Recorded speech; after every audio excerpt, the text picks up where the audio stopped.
I was completely like startled by the fact যে একটা বাড়ির দরজার সামনে থেকে ধোঁয়া উঠছে, যেরকম একটা ইমেজ ফিল্মে আমাদের আছে ওই ছবিতে। তো সে আমার মনে আছে, এখন সকালে গেছিলাম, আমি জায়গাগুলো ঘুরছিলাম, তখন দেখলাম সেই ওরকম একটা ঘর থেকে একজন ভদ্রমহিলা বেরিয়ে এলেন। মাটির নিচে তো পুরোটাই কয়লা, তো ওর পুরো জায়গাটাই হচ্ছে ঝেড়িয়া বলো বা ধানবাদ, পুরো জোনটাই বলা যায় ইটস আ কোল জোন পুরোপুরি। তো এবার মেইন যখন আনপ্লোরিফারেটেড একদম পুরো তোমার কোল মাইনিং শুরু হয়েছিল, specially in the turn of independence ওরকম সময়, তার আগের থেকেই আগুনটা ছড়িয়ে গেছে ওখানে। Somewhere down the line it's a time for action and not just saying, because শুধু একটা ফিল্ম করে বা পাঁচটা জায়গায় বক্তৃতা দিয়ে হয়তো এটা থামানো যাবে না। It can be stopped, it still can be stop, but it's just needs to have that urgency in terms of the executive decision making as well. Welcome, Lubdhak, to our 10th Kolkata People's Film Festival, and it's really an honor to screen your film. তোমার প্রথম দিকের ছবিগুলো, যেমন ধরো তোমার আহুতি বা ভাইখারি, সেখান থেকে তুমি এর আগে এডিটিংও করেছো, সিনেমাটোগ্রাফিও করেছো, কালার গ্রেডিংও করেছো, সাউন্ড ডিজাইনও করেছো, ডিরেক্ট তো করেইছো। তো এই মানে জেনারেলি মানে লোকে কোনো একটা বা দুটো জিনিস করে, তুমি মোটামুটি সব জায়গাতেই তোমার একটা মানে একটা নলেজ আছে এবং তুমি অনেকদিন ধরে কাজও করছো। তো এইরকম একটা জায়গা থেকে তোমার এটা প্রথম ফিচার ফিল্ম, তো এই জার্নিটা কীরকম ছিল সেটা যদি একটু বলো। প্রথমত নমস্কার। এটা এই কলকাতা পিপলস ফিল্ম ফেস্টিভ্যালে whispers of fire and water নিয়ে পার্টিসিপেট করতে পেরে আমি খুবই খুশি, অ্যান্ড ইটস বিগ অনার। কারণ আজকের ভারতবর্ষে দাঁড়িয়ে, যেখানে শিরদাঁড়া প্রায় লোকে বিকিয়ে ফেলেছে, এই একটা ফেস্টিভ্যাল আছে যে নিজের আইডিওলজি, নিজের মতাদর্শকে একদম বিক্রি করেনি, অ্যান্ড মানুষকে নিয়ে মানুষের কথা বলা সত্যি যে করা সম্ভব কলকাতা শহরে দাঁড়িয়ে, সেটাই ফেস্টিভ্যাল যে টিম যারা করছেন তাদের থেকে আমরা দেখতে পাচ্ছি, and that's why it's a great big thanks to you all who are organising it. Coming back to my journey, দেখো আমি কমপ্লিটলি একটা ইঞ্জিনিয়ারিং ব্যাকগ্রাউন্ড থেকে আসছি, অ্যান্ড এটাও জানি যে I am not the only one যে ইঞ্জিনিয়ার থেকে ফিল্ম মেকিং করছে। প্রচুর ফিল্ম স্কুলে গেলে এরকম প্রচুর দেখা যাবে। কিন্তু আমার প্রথম ফিল্মের কানেকশন বলা যেতে পারে যে আমার স্টিল ফটোগ্রাফি খুব ভালো লাগতো করতে। ছোট্ট একটা ক্যামেরা ছিল, সেটা নিয়ে এক্সপ্লোর করতাম যখন বিটেক পড়ছি। তারপর আমি দিল্লি গেলাম মাস্টার্স করার জন্যে। কিন্তু যখন কাজ করব আমি ঠিক করলাম প্রথম দিকে যে বন্ধুদের সাথে ছোটো ছোটো প্রজেক্ট, যেখানে আমার একটা ক্যামেরা ছিল বলে আমি ক্যামেরা কাজ করতাম। তারপর এডিট করার কোনো এডিটার হায়ার করার কোনো টাকা পয়সা কারোর ছিল না, সো আমার একটু ইন্টারেস্টিং লাগতো। তো ওই ইউটিউব দেখে সফটওয়্যার ডাউনলোড করে দেন জাস্ট সফটওয়্যারটা কী করে ইউজ করা যায়, বাকিটা তো অনেকটা অ্যাস্থেটিক্স বা ট্রায়াল অ্যান্ড এরর মেথড। কিন্তু কোথাও গিয়ে আমরা যে ইন্ডিপেন্ডেন্ট ফিল্ম মেকিং বলি, ওই সার্টেন ইন্ডিপেন্ডেন্সটা আমাকে দিয়েছিল এরকম টুকরো টুকরো জিনিস নিজের থেকে করতে পারা। আমি আমি ক্লেম করবো না যে খুব ভালো করছি না খুব খারাপ করছি, বাট অন্তত এই বিশ্বাসটা দিয়েছিল যে একটু রিসোর্সেস যদি আমি জোগাড় করতে পারি তাহলে আমি নিজের প্রথম কাজটাও করতে পারবো উইদিন আ লিমিটেড রিসোর্স বা বাজেট বা যাই বলি না কেন। কারণ আমার কাছে খুব দরকার ছিল খুব প্র্যাকটিক্যাল থাকা অ্যান্ড ফ্লেক্সিবল থাকা at the same point of time. That doesn't mean আমার যে একটা আইডিয়া আছে সেটাকে আমি কম্প্রোমাইজ করবো, বাট সার্টেন অ্যাডজাস্টমেন্ট আমাকে অলওয়েজ করতে হয়েছে। সেটা আমার প্রথম কাজেও যেরকম করেছি, অ্যান্ড হয়তো ভবিষ্যতেও করতে হবে। কারণ আমার কাছে আমার নিজের কথাটা বলতে পারা is more important. Of course maintaining the aesthetics, but তার জন্যে যদি আমাকে আরও এক্সট্রা দুটো কাজ করতে হয়, I am willing to do that পুরোপুরি। And it's something I like doing as well. I love shooting, I love editing, যেটা আমি ইন বোথ দ্য থিংস আমি অ্যাজ ফ্রিল্যান্সার আমি নিজেও করছি। তো যেটা বললাম যে আমাকে সার্টেন ইন্ডিপেন্ডেন্স দিয়েছিল, অ্যান্ড শুরুর দিকে সত্যিই আমাকে নিজের কাজগুলো ওই রিসোর্সের মধ্যে করার জন্য খুব একটা এনেবলিং ফ্যাক্টর হয়ে যায়, বিশাল বড় একটা ফ্যাক্টর হয় তখন। Last but not the least, এই যে আমি কমপ্লিটলি আমার জার্নিটা শুরু হয়েছে দিল্লিতে থেকে, যেটা তথাকথিত ইন্ডাস্ট্রির একদমই বাইরে। মানে কলকাতা আমি শিফট করেছি হচ্ছে প্যান্ডেমিকের ঠিক আগে, অ্যান্ড কলকাতায় আমার প্রফেশনাল কাজ শুরুই বা বলা যেতে পারে প্যান্ডেমিকের মধ্যে। অ্যান্ড তার আগে দিল্লিতে যে সার্ভাইভ করা, কারণ at the end of the day অনেকেই যারা বিভিন্ন প্রফেশনে আছেন আমার খুব চেনা পরিচিত, খুবই ট্যালেন্টেড তারা, তাদের সাথে শুরুতে আমি কাজও করেছি, কোথাও না কোথাও তাদের মনে হয় যে how are we going to sustain if we shift to film making, একটা ধরো যে কোনো একটা ফিক্সড রোজগারের জায়গা থেকে বেরিয়ে এসে। তো আমার মনে হয়েছে এই টেকনিক্যাল স্কিলসগুলো আমাকে খুব হেল্প করেছে by working as freelancers in different projects, maybe as an editor, maybe as a DOP, বা বিভিন্ন কাজে, বা ডিরেক্টর তো আছেই। তো ওই স্কিল সেটগুলো আমার মনে হয় সবার জানা খুব প্রয়োজন। Rather being a film maker, সেখানে কোনো সিলেবাস নেই, এটা একটা প্রায় বিভিন্ন আর্টিস্টিক ম্যানিফেস্টেশনের একটা কনফ্লুয়েন্স। তো বিভিন্ন স্কিল সেট যদি নিজে হাতে নাও করতে পারি, অ্যাটলিস্ট তার ব্যাপারে তো জানা খুব দরকার। একজন ডিরেক্টর যদি লেন্সের ব্যাপারে না জানেন, একজন ডিরেক্টর যদি ক্যামেরার ব্যাপারে না জানেন, লাইটের ব্যাপারে না জানেন, অন্তত একটা ফান্ডামেন্টাল লেভেল, তাহলে উনি কী করে ডিসিশন মেকিংয়ে যাবেন। Having said that also just একটা কথা বলি শেষ করবো, যে it's also very important to be honest to your self, যে এই যে স্কিল সেটগুলো বলছি, আমি কতটা ভালো, মানে একটা হচ্ছে জানা, একটা হচ্ছে কতটা করতে পারা।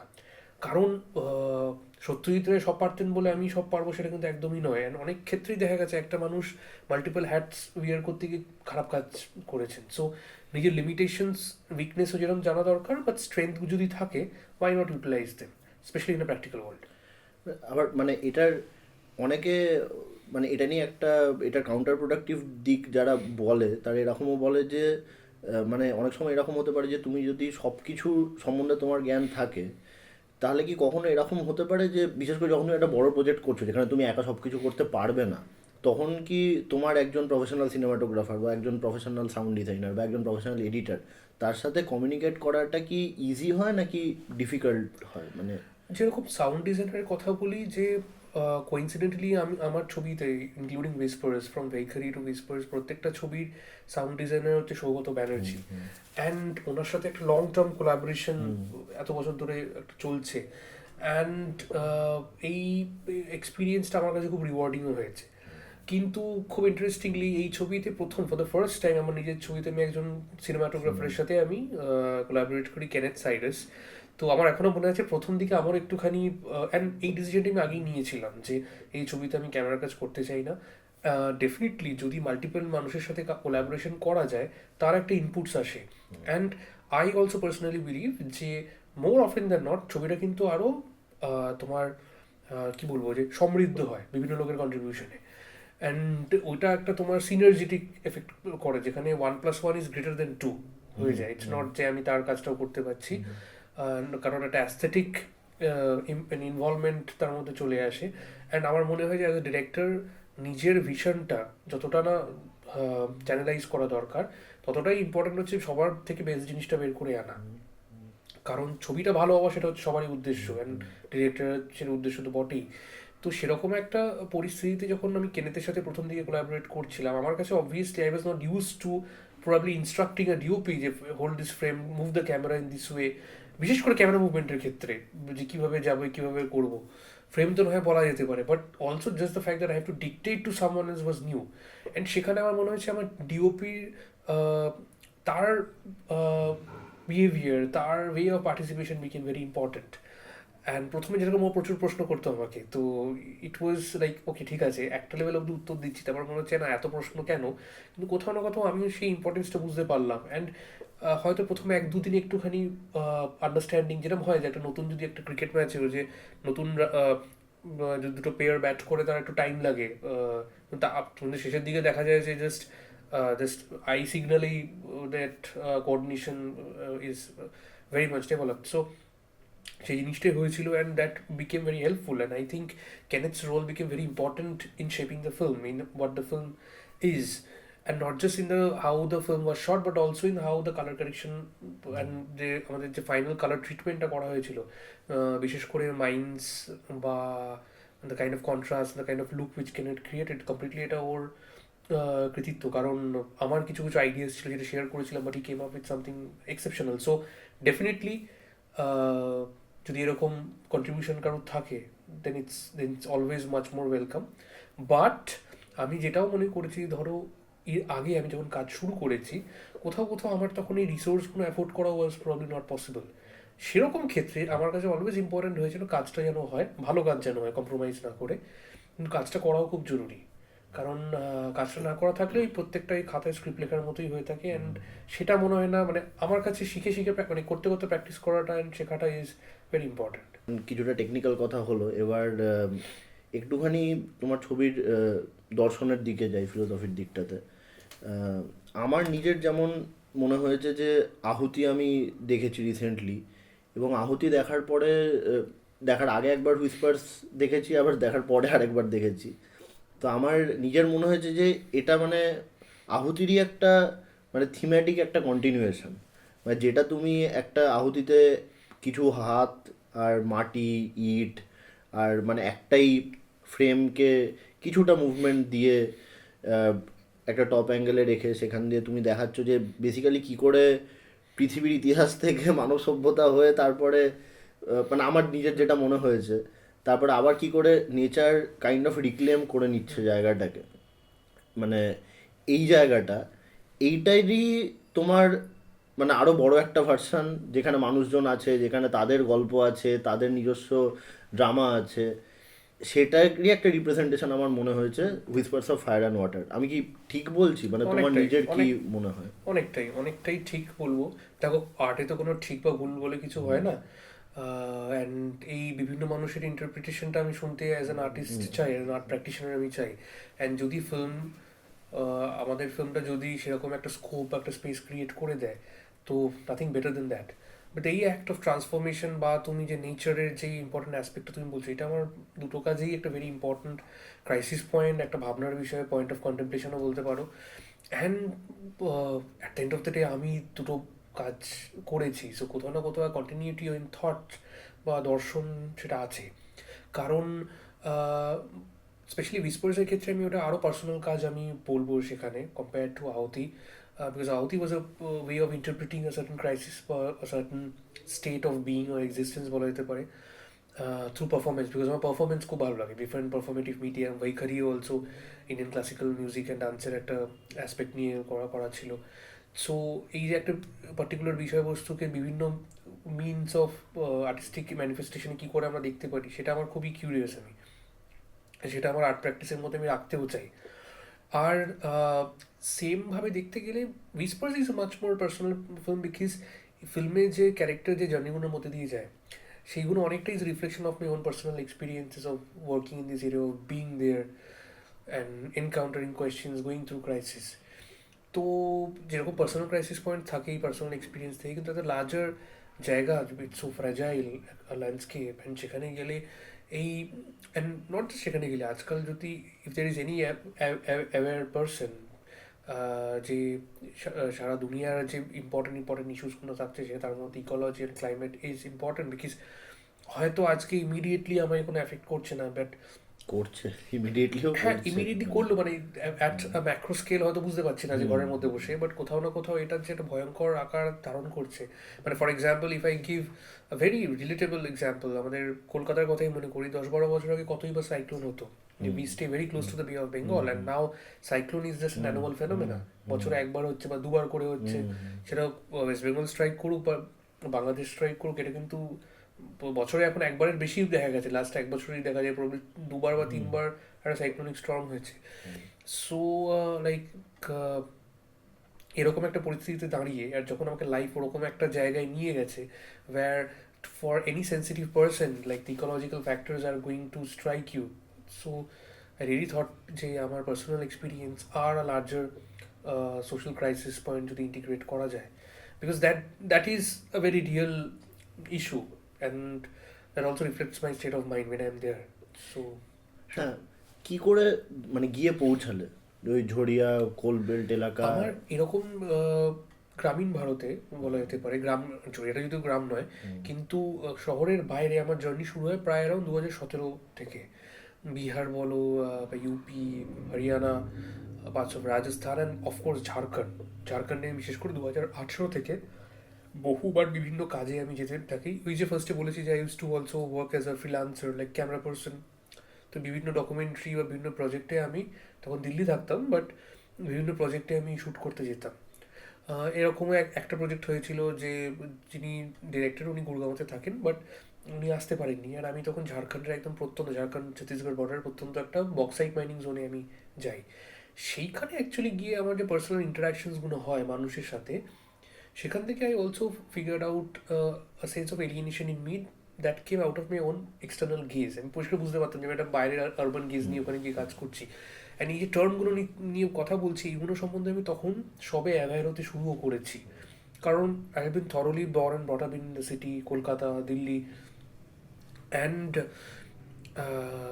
আস্তে আস্তে বিভিন্নভাবে এটা মানবো যে দিল্লি যাওয়ার পর অনেক রকমের মানুষ, অনেক ক্লাসের মানুষের সাথে আমার পরিচয় হওয়া শুরু হয়, অনেক সোশ্যাল প্রবলেম নিয়ে কিছু হলো অ্যাওয়্যার হতে শুরু করি। কিন্তু গভীরে জেনেছি আমি এখনও বলবো না, সম্ভবই নয় আমার পক্ষে পুরোপুরি এক্সটার্নাল গেজটাকে শেড করা। কিন্তু এক্সটার্নাল গেজগুলো থাকার জন্য যে সমস্যাগুলো আসে, যে ব্যারিয়ারগুলো তৈরি হয়, সেগুলো সম্বন্ধে অন্তত একটু অ্যাওয়্যার আমি হই। সেখান থেকে প্রথমে ওই বক্সাইট মাইন, তারপর iron ore mine, then finally আমার ঝরিয়া আসা।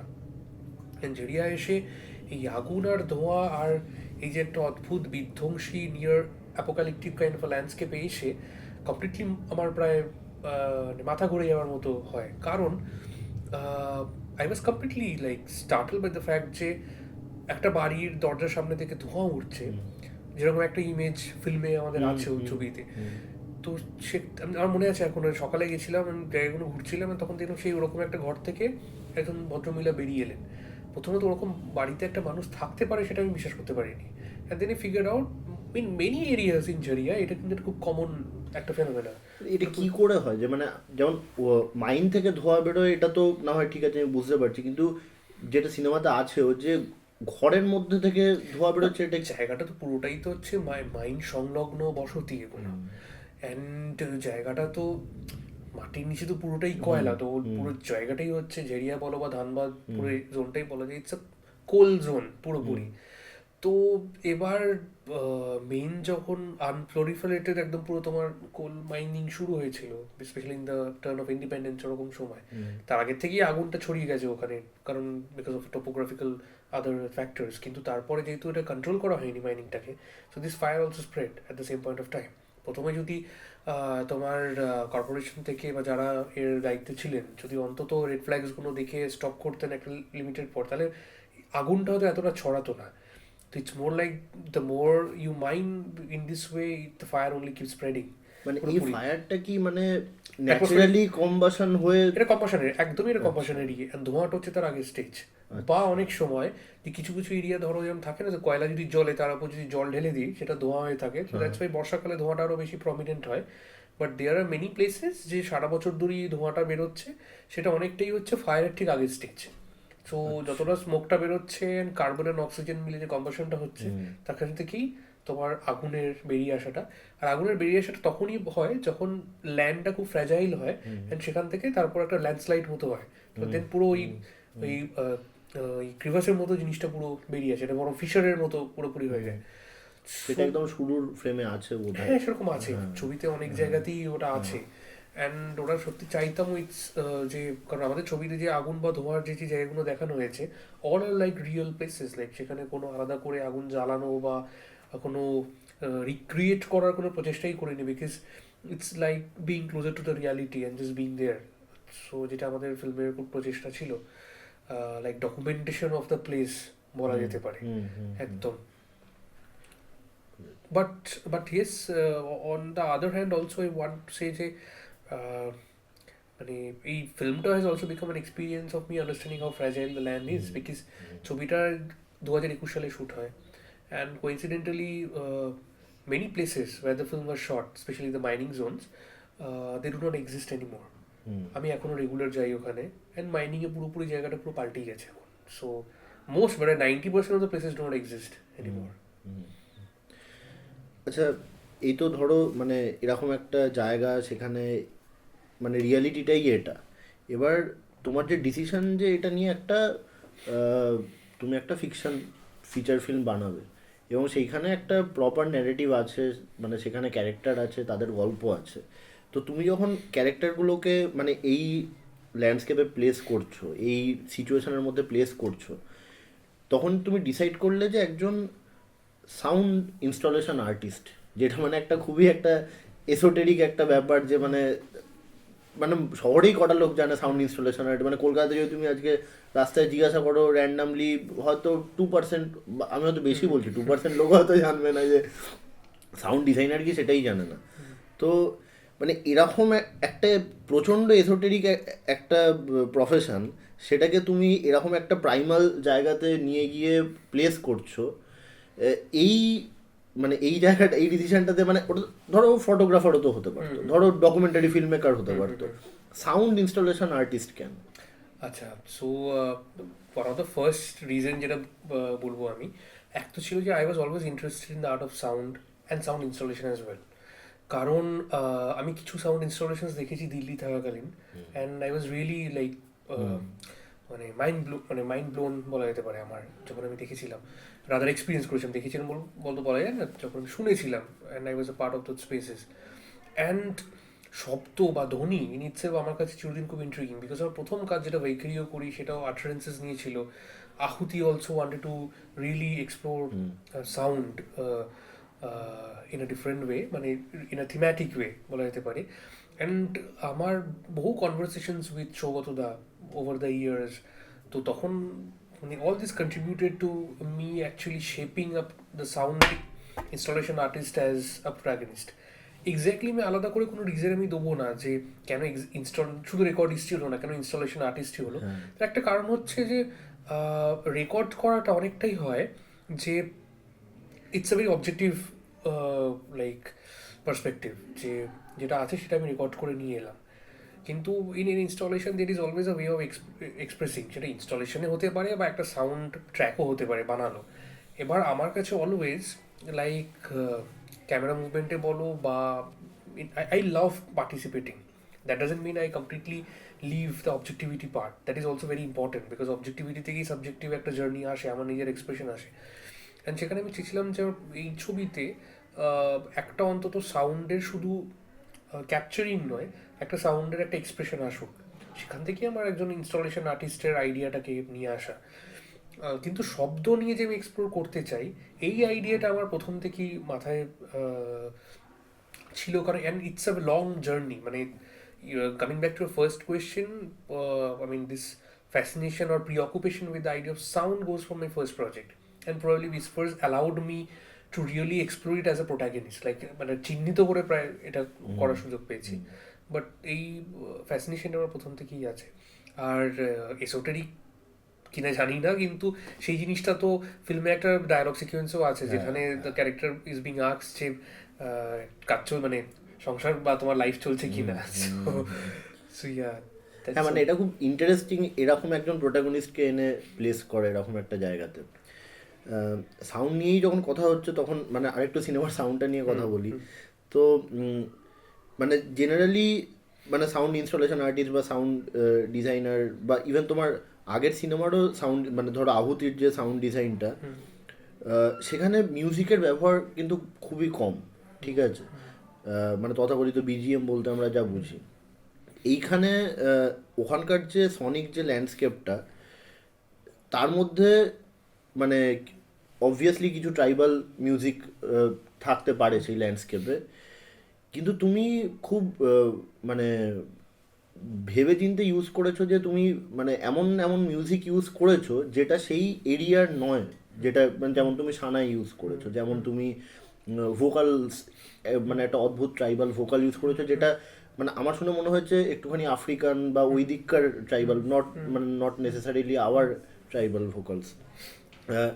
তুমি বেশ কিছু সাউন্ড ইউজ করেছো যেগুলো মানে sometimes it felt like it's coming from a spaceship or like মানে খুব একটা এলিয়ান একটা ব্যাপার। মানে আমার ইভেন মানে মানে আমার এটা ভালো লেগেছে তার কারণ মানে আমার সামহাও ওই মাইন্ডটাকে দেখে মনে হচ্ছিল ইটস লাইক আ ক্রিয়েটার, মানে হয়তো কিছু একটা মিটিওরাইট বা একটা স্পেসশিপ এসে পড়েছে আর মানে পুরো এলিয়ান একটা ল্যান্ডস্কেপ তৈরি হয়েছে, আর সেইখানে মানে কিছু মানুষ মানে কয়লা খুঁজে পেয়ে মানে সেটা নিয়ে মানে আমরা যেমন মানে মানে it's like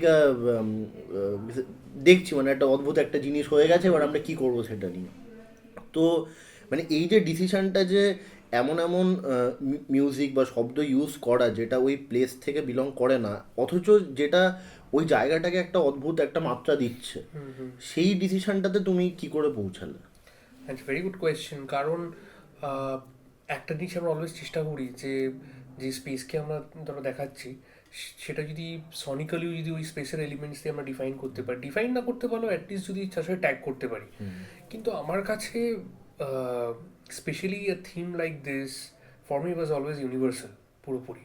of course the images and the very fundamental sounds, যেগুলো তোমার এরিয়া ড্রিলিং বলো বা এক্সপ্লোশনের বলো, they are all true to the place. কিন্তু আমার কাছে ভেরি ইম্পর্টেন্ট ছিল যে মিউজিককেও কী করে সাউন্ডের একটা পার্ট হিসেবে আমরা ট্রিট করতে পারি, ডিফারেন্ট মিউজিক্যাল এলিমেন্টস কী করে আমরা সাউন্ডের মধ্যেও সেগুলো ইউজ করতে পারি। তো for me what became very important was the Sonic texture of a certain musical instrument, যেটা আমরা সানাইয়ের ক্ষেত্রে আমি ফিল করেছি। তো ওই একটা মানে ধরো সানাইয়ের যে সিকোয়েন্সগুলো ইউজ হয়েছে তার যে টোনালিটি ছিল বা টেক্সচার ছিল, সেটা যে টোটাল সাউন্ডস্কেপে যেটা আমার মনে হয়েছে কন্ট্রিবিউট করেছে, I really wanted to have that because that added to the experience which as a director I wanted the audience to go through. সেটা আমার মনে হয় না লোকাল কোনো ইনস্ট্রুমেন্টের মধ্যে আমি সেটা পাচ্ছিলাম। সেটা কোনো ইনস্ট্রুমেন্টকে ছোটো বা বড়ো বা কোনো লোকাল ইকোসিস্টেমকে জাজ করা হচ্ছে না, বাট কোথাও না কোথাও গিয়ে জাস্ট মানে ধরো ফর এক্সাম্পল কিছু সাউন্ড এফেক্টস ইউজ করার জন্য আমরা কিছু গিটার প্যাডসও ইউজ করেছিলাম, যেটা হয়তো কোনো প্রপারলি ডিফাইন্ড নয়, আমরা কিছু এক্সপ্লোশনের নিচে উপরে বাজছে, but of course guitar is not like indigenous to the place, but the whole idea was to create a certain sonic space which creates a certain experience পুরোপুরি মানে ওভারঅল একটা সনিক এক্সপিরিয়েন্স হোক। So I really never wanted to be rigid to that idea যে exactly ওই জিনিসটা নিয়ে আমি করবো, সেটা আমি জেনারেলি আমি কখনো ভাবি না। আর আমার মনে হচ্ছে এই ছবির ক্ষেত্রে ওই রিজিডিটিটা আমার কোনো ইম্পর্টেন্স পাচ্ছে না একদম। কিন্তু I am of course like concerned about the idea of BGM in the first place because there was a time where like maybe 4 or 5 years back where I really didn't want to use BGM in the film, but right now over the years it has started changing. আমার নিজের মধ্যে অনেক পরিবর্তন এসছে, and I can share today যে when I wrote the first treatment of this film probably কোথাও লিখেছিলাম no BGM no background music, but when I started shooting the film মানে সেটা যে বেশ কয়েক বছর পেরিয়ে গেছে তার মধ্যে কিছু কিছু ক্ষেত্রে আমার মনে হয়েছিল যে না মিউজিকের সুচারু ব্যবহার যদি করতে পারা যায় it can heighten the whole experience. তো সেইটা আমার মনে হয় ইটস ভেরি ইম্পর্টেন্ট, মানে আমার যতদিন যাচ্ছে মনে হচ্ছে যে ওই মুহূর্তটা কি ডিমান্ড করছে rather than what, because I really do not want to become dogmatic যে আমি এটা করবো না আমি এটা করবো। ওটা যদি আমি একটা আইডিওলজিক্যাল পার্সপেক্টিভ নিই সেটা মনে হয় যে অনেক জিনিস থেকে আমাকে দূরে সরিয়ে আনে। পিপল ক্যান হ্যাভ নোশন যে কেন বিজিএম ইউজ করা কতটা দরকার এদের সাউন্ড অ্যালোন, বাট বিজিএমকে যদি সাউন্ডের একটা পার্ট হিসেবে করা যায় অ্যান্ড মানে আমি আমার বেশ কিছু ফেভারিট ফিল্ম মেকার্সদের দেখেছি যে তারা এমন সুন্দরভাবে voice over and BGM use করেছে তখন আমার থেকে কোনোদিন মনে হয়নি ইয়েতে যে কেন এটা তো ভুল না। So it's probably all about application and also having the conviction in that application, যেটা আমি কেন করতে চাইছি। সেটা ভালো না খারাপ হচ্ছে ঠিক না ভুল হচ্ছে, ঠিক ভুল বলো না, ভালো না খারাপ তো দর্শক আছেই সেটাকে জাজ করার জন্য তাদের মন্তব্য দেওয়ার জন্য, but probably BGM is something যেটা আমার কাছে একটা ওয়ার্ক ইন প্রোগ্রেস প্রসেস, হয়তো পুরোপুরি আমি এখনো আত্মস্থ করে উঠতে পারিনি, but I would love to because I would love to use music in an interesting way, যাতে কেউ লোকে না বলে যে জাস্ট অকারণে কেন করলো, এটা আরবিট্রারি ইউজ যেন না মনে হয় অন্তত। আর একটা বিষয় নিয়ে যেটা মানে আমার জানার ইচ্ছা, এটা বোধহয় তোমার প্রথম কাজ যেখানে তুমি অ্যাক্টরদের সাথে মানে প্রপারলি একটা মানে হ্যাঁ মানে কাহিনী চিত্র যেরকম ভাবে অ্যাক্টরদের সাথে কাজ করতে হয়, এবং সেইখানে মূল চরিত্রে যে অভিনেতারা আছে তারা প্রফেশনাল অ্যাক্টর, ঠিক আছে। সেইখানে বিশেষ করে দীপকের যে ক্যারেক্টারটা অমিতদা যেটা করেছে, মানে মানে একবারও মনে হয়নি যে সে ওইখানে বিলং করে না। সে মানে সে যখন মানে তার ওই ব্ল্যাঙ্ক যে লুকটা যখন বলছে যে মানে হ্যাঁ আমাদের তো রোড ইলেকট্রিসিটি স্কুলও চাই, কিন্তু তার জন্য আমাদের why should we have to go there, why shouldn't it come here, আমাদের ঘরটা ছাড়তে হবে কেন, মানে মানে ওই যে চাহনিটা মানে ওটা মানে ওর মধ্যেই সিনেমাটা আছে। তো কি মানে এই যে প্রসেসটা এই প্রসেসটা তো তোমার কাছেও মানে হয়তো প্রথমবার না হলেও হয়তো মানে এতটা বড় স্কেলে প্রথমবার, তো এই প্রসেসটাতে তুমি কি করে গেলে? না of course big thanks to the actors, কারণ তারা যেভাবে জিনিসটার কোলাবোরেশন, ইট ওয়াজ আ ফুললি কোলাবোরেটিভ প্রসেস। এমন নয় যে অ্যাজ এ ডিরেক্টর আমি পুরোপুরি জিনিসটা চাপিয়ে দিয়েছি। আমার একটা সার্টেন ভিশন ছিল, তার একটা সার্টেন ট্রিটমেন্ট লেখা ছিল in the form of a script, and সেটা আমি নিয়ে আলোচনা করেছি, and we experimented in the way of যে ইম্প্রোভাইজেশনস আর কী করে বেস্ট করা যায়। And big thanks to the actors, Amit da, Deepak da, Shagnik da তো অফিস পটেই, সৈকত দা, রোহিণী, যারা যারা ডিফারেন্ট রোলস করেছেন। অমিতদার ক্ষেত্রে বিশেষ করে বলবো, আমার প্রথম থেকে একটা খুব কনফ্লিক্ট ছিল নিজের মধ্যে যে আমি এই ক্যারেক্টারটা যদি লোকাল মানুষকে দিয়ে আমি করাতে পারি। এটা আমি প্রথমে তো অনেক চেষ্টাও করেছিলাম, এমন নয় যে প্রথমেই অমিতদার কথাটি আমার মাথায় এসেছিল। তারপর গিয়ে এক তো হচ্ছে যে লকডাউনের মতো বহুবার আমি যেতেও পারিনি, like there were travel restrictions and everything. And তারপর একটা জিনিস কি দেখলাম, আমি যতটা আমাদের সময় আমার কাছে ছিল অন্তত অ্যালটেড, তো তার মধ্যে থেকে আমি এমন কোনো মানুষকে আনফর্চুনেটলি, আমার সেটা হয়তো আমার ফেলিওর, বাট আমি তাকে পাইনি লোকাল জায়গা থেকে যাকে দিয়ে ক্যারেক্টারটা করানো যায়। কারণ আহ, কারণ একটা অ্যাক্টিংয়েরও একটা পারফর্মেটিভ একটা বস্তু আছে ও পুরোপুরি, যেখানে ডায়ালগ ডেলিভারি শুধু নয়, একটা ওভারঅল একটা জগৎ ক্রিয়েট করা পুরোপুরি। অ্যান্ড যতই আমরা বলি যে না ওখান থেকে নিয়ে আমরা কাজ করবো, বাট অনেক প্র্যাকটিক্যাল সাইডও থাকে। তখন আমার কাছে ইম্পর্টেন্ট ছিল যেন ছবিটা দেখে কেউ না বলেন যে বাইরের একটা এক্সটার্নাল লোককে, কারণ in any case I am working with a problem of an external gauge. এবার এই কথাটা কেউ বলবে যে বাইরের লোককে এসে মিসঅ্যাপ্রোপ্রিয়েট করছি, সেটা আমি কোনোদিনই আমি চাইনি। সেখানেও অমিত সাহার যে যে ব্রিলিয়েন্সটা এসছে, not just in how he portrayed it, but the kind of homework he also did. তো আমি একটা জিনিস করেছিলাম specially for the main character Shiva, যে আমি তাকে রেকিতে নিয়ে যাই। সো রেকিতে গেলে যেটা হয় যে সে বিভিন্ন প্রসেসের মধ্যে দিয়ে যায়, নিজের একটা পার্সোনাল জার্নিও সে খুঁজে পায়। অমিত দাও সেরকম শ্যুটের অনেক আগে সেখানে গিয়ে মানুষদের সঙ্গে থাকে। অ্যান্ড আমরা শ্যুট প্রথমে শুরু করেছিলাম, অ্যান্ড অমিত দার শর্টগুলো আমরা আস্তে আস্তে কয়েকদিন পরেও নিই। So he actually got some time to really meet the people, be there, acclimatize, if not acclimatize, কি যেই টার্মটা ইউজ করা যেতে পারে, যে somehow becoming one with the people, one with the space, and and being a very good actor, he could actually figure out that what exactly he should do and what he shouldn't. So সেই অ্যাসপেক্টটা খুব important, and সেটা ও নিজের personal একটা homework মতো করে। কিন্তু এই রেকিতে নিয়ে যাওয়া বা আগের থেকে তাদেরকে জায়গাটা ভিজিট করানো, I felt it was very important, and that probably reflected in the film. Of course তার অ্যাক্টিং তো আছেই, সেটা ছাড়া মানে, অ্যান্ড আই থিঙ্ক কোথাও না কোথাও গিয়ে দ্য ফ্যাক্ট যে শুধু এই ছবির ক্ষেত্রে নয়, বিভিন্ন জায়গায় তার ভিজিট করার এক্সপিরিয়েন্স, তাদের বিভিন্ন লাইফ এক্সপিরিয়েন্সেস, বিভিন্ন কোট আনকোট প্রান্তিক জনগোষ্ঠীর জায়গায়, সেগুলো খুব বড় ফ্যাক্টর প্লে করে ছবির ক্ষেত্রে। আর এরকম অনেক অনেক কন্ট্রিবিউশন ছোটো ছোটো ওনারা করেছেন, যেটা হয়তো আমার ফার্স্ট আইডিয়েশনও ছিল না। হ্যাঁ, মোটামুটি আমরা শেষের দিকে চলে এসেছি আমাদের আলোচনার।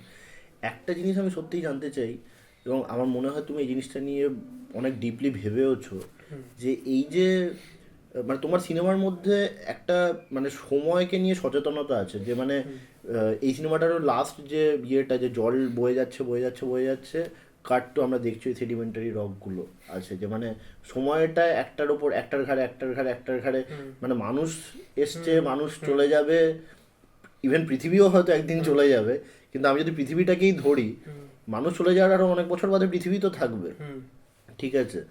মানে সেইটাই ওই ওই যে ওই এক একটা লেয়ার যে আঁকা হয়ে আছে, মানে এটা মানে কাইন্ড অফ অ্যান আর্ট, ঠিকই, এবং সেইটাকে আমরা মাইনিং করে basically we are destroying that art. So তোমার কি মনে হয় যে ধরো আগামী 200-300 বছর, যেটা হয়তো আমাদের কাছে বড় সময় মনে হচ্ছে, কিন্তু লার্জ স্কেলে কিছুই না, মানে ইটস লাইক আ ড্রপ, তোমার কি মনে হয় যে মানে কোন দিকে আমরা যেতে পারি? দেখো, 200 বছর আগে ওই জায়গায় যেখানে আজকে তুমি যেটা ক্রেটার লাইক একটা স্পেস হয়েছে বলছো, লাইক দ্য মাইন্স, তো সেটা 200 বছরে কিন্তু একটা ঘন জঙ্গল ছিল, সেখানে মাইন্স ছিল না। থ্রু হিউম্যান ইন্টারভেনশন এটা আমরা 200 বছর কি 100 বছরে এখানে চলে এসেছি। And the kind of pace with which we are working right now, probably 50 ইয়ার্সে হয়তো এটার ডাবল একখানা মানে একটা ডাবলি একটা অ্যাক্সেলারেশন হবে এই স্টেটটা পৌঁছতে, আর 100 বছর লাগবে না। তো অফকোর্স এটার বলার কোনো আলাদা ইয়ে রাখে না যে we are facing very grave Times. এটা বিভিন্ন কনফারেন্সে বিভিন্ন জায়গায় কাছের ঘরে বসে আমরা এই বক্তব্যটা রাখছি, ফিল্ম করেও রাখছি, কিন্তু কোথাও না কোথাও কি একখানা এটার এক্সিকিউটিভ লেভেলে এটা একটা স্টেপ নেওয়া দরকার আছে। কারণ what as filmmakers or as art practitioners or as scholars what we can do is create a kind of awareness and throw a mirror যে this is where probably we are heading but কোথাও গিয়ে these issues should become a very primary issue in the in proper public discourse শুধু মন্দির আর এই যদি আলোচনাই আমরা করতে থাকি বা বিভিন্ন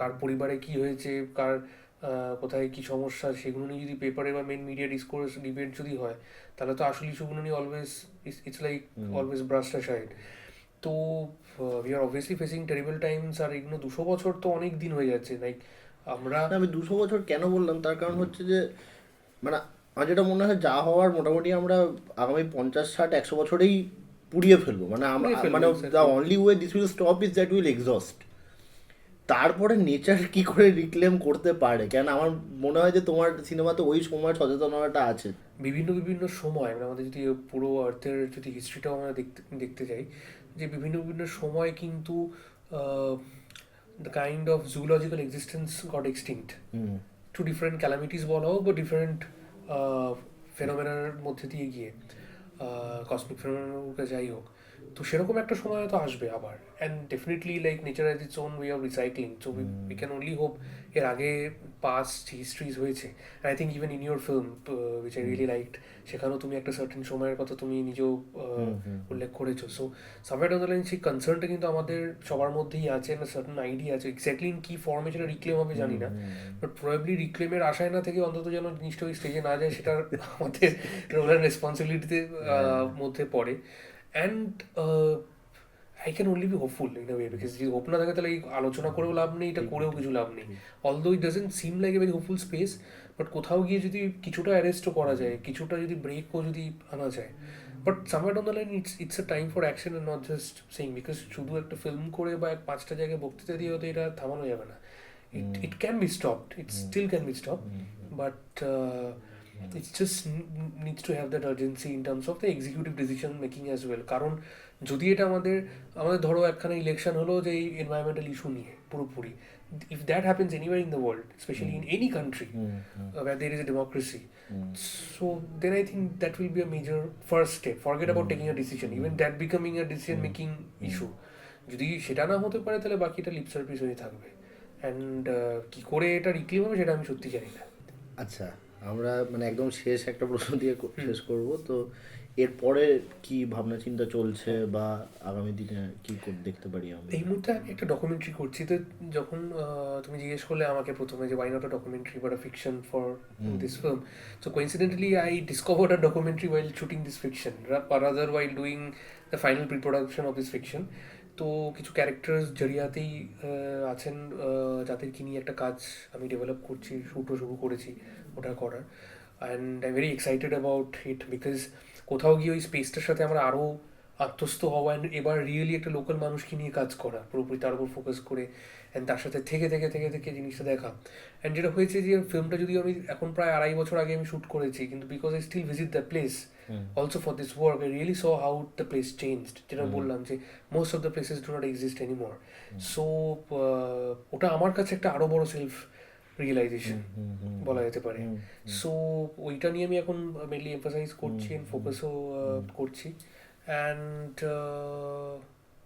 ইয়া লাইক ওটা মূল একটা বিষয় খুবই ভালো এবং আশা করি আমরা এই সিনেমাটাও দেখতে পাবো যতটা তাড়াতাড়ি সম্ভব অ্যাকচুয়ালি তাড়াতাড়ি না হলেও হবে যত আরও বেশি সময় ধরে করা যায় ভালো তো হ্যাঁ খুবই ভালো লাগলো কথা বলে এবং তোমার সিনেমাটা দেখানো হচ্ছে এখানে এবং অবশ্যই মানে আপনারা আমাদের বলুন যদি মানে কোনো স্কুলে বা কোথাও যদি বা ইভেন ওই রকম জায়গাতে গিয়েও যদি দেখানো যায় মানে আমরা সেরকম স্ক্রিনিং অর্গানাইজ করিও এবং মানে যত বেশি আরও মানুষকে দেখানো যায় তত ভালো তো মানে পিপলস ফিল্ম কালেক্টিভের তরফ থেকেও বা যদি মানে তোমার নিজেরও সেরকম প্ল্যান থাকে সেরকম আরও বেশি করে মানে আশা করি তুমি করবে সেরকম জায়গাতে গিয়ে তো হ্যাঁ এটাই আশা রাখছি যে আরও স্ক্রিনিং হোক এবং তুমি আরও ভালো ছবি বানাও এবং আমরা আরও সেগুলো দেখি থ্যাংক ইউ সো মাচ